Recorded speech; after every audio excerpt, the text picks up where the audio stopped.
Here is how you can play with all the teams on eFootball 2024. Hello everyone, welcome back to app tutorial. In this video, I'll show you how you can play with all the teams on eFootball 2024 in a couple of simple steps. So let's start.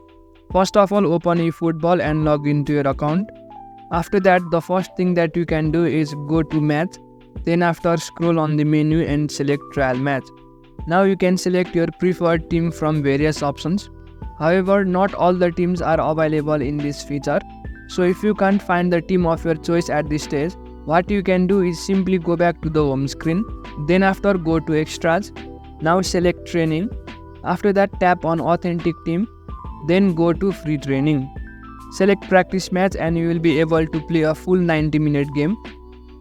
However, if you go directly to the match, you won't be able to choose the teams of your choice. So for that, tap on the pause menu. Now you will find the home and away section. Tap on home and select the club that you want to play with. For now, let's select a random team. I will be selecting Liverpool. Furthermore, you can also select the away team by doing the same process. For that, simply pause the game.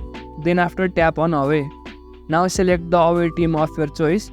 And you can play a full 90-minute game of your choice by using any of the teams. So in this way, you can play with all the teams on eFootball 2024. I hope you found the video helpful. Make sure to leave a like and subscribe to the channel for further videos.